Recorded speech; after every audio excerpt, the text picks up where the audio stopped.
Bonjour à toutes et à tous. J'entends parfois cette remarque, le Dieu qui est présenté dans la Bible, je n'en veux pas, c'est un Dieu violent. Alors pour répondre à cette question, j'accueille aujourd'hui Thomas Audap. Thomas est aumônier de prison, il est aussi animateur d'une chaîne YouTube qui s'appelle Thomas le Pasteur, avec de petites vidéos qui font réfléchir. Je voudrais te poser la question, Thomas, est-ce que le Dieu de la Bible est un Dieu violent? Thomas, et toi, t'en penses quoi? Merci Raphaël pour cette question. Effectivement, dans l'Ancien Testament, nous avons plusieurs textes et certains décrivent Dieu de manière magnifique comme étant quelqu'un de bon, riche en bonté, patient, lent à la colère, qui prête une attention particulière pour la veuve, l'orphelin et l'étranger. Mais nous avons aussi des textes un petit peu plus difficiles, par exemple des lois qui nous paraissent un peu dures, ou même cet épisode où Dieu ordonne la conquête du pays de Canaan et d'exterminer la population qui s'y trouve. Alors, comment comprendre ces textes?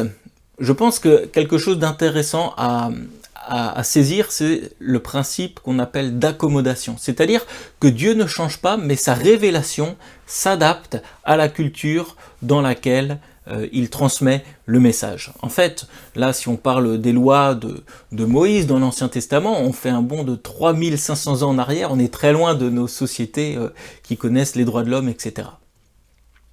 Donc par rapport aux lois, comment comprendre? Il y a certaines lois qui peuvent nous paraître un peu dures, mais quand on les regarde de plus près, on s'aperçoit que ce sont des lois de protection, ou même des lois qui limitent le mal. Il y a cette loi du talion qui nous paraît parfois un petit peu dure, œil pour œil, dent pour dent, mais en fait il s'agit tout simplement d'appliquer une sanction proportionnée à l'offense qui a été faite.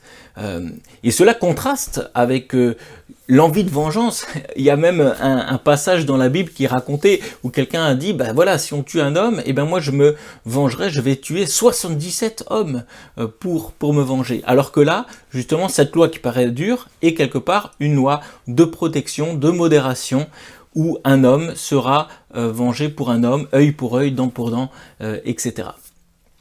Par rapport à la conquête de Canaan, effectivement, ce sont des textes vraiment très difficiles à lire, même pour des croyants. Mais je pense qu'il ne faut pas oublier cet aspect que Dieu est juge. Oui, Dieu est bon, mais il n'est pas indifférent au mal. Il ne laisse pas le mal se déployer. Parfois, il décide d'intervenir et d'y mettre un terme. Et c'est exactement de ça qu'il s'agit dans l'idée de la conquête de Canaan. Il s'agit en fait d'un jugement par rapport à ces nations qui pratiquaient vraiment des choses horribles aux yeux de Dieu, notamment le sacrifice d'enfants. Et donc Dieu en profite pour installer son pays dans ce pays, d'éliminer donc les gens qui pratiquaient vraiment ces choses horribles. Mais il faut savoir que depuis le début, l'idée de Dieu, c'est de bénir toutes les nations. C'est pas parce que là, il a enlevé quelques nations que son projet ne concerne pas toutes les nations ou qu'il aurait des préférences. Depuis les premières pages de la Bible, on voit que le projet de Dieu concerne toutes les nations. Et quand on lit un peu plus dans la Bible, parce que là on a beaucoup parlé de l'Ancien Testament, eh bien on découvre la personne de Jésus et que cette bénédiction de toutes les nations passe par Jésus. Et Jésus, quelle est son éthique? Qu'est-ce qu'il enseignait? Il a dit « Aimez vos ennemis, faites-leur du bien ». Il dit aussi « Priez pour ceux qui vous persécutent ». Voilà en fait l'éthique de Dieu pour toutes les nations révélées en Jésus-Christ. Alors bon, il y aurait encore beaucoup de choses à dire sur ces lois de l'Ancien Testament, sur la conquête de Canaan, mais l'Ancien Testament en général, et donc n'hésitez pas à voir Raphaël pour en discuter avec lui. À bientôt.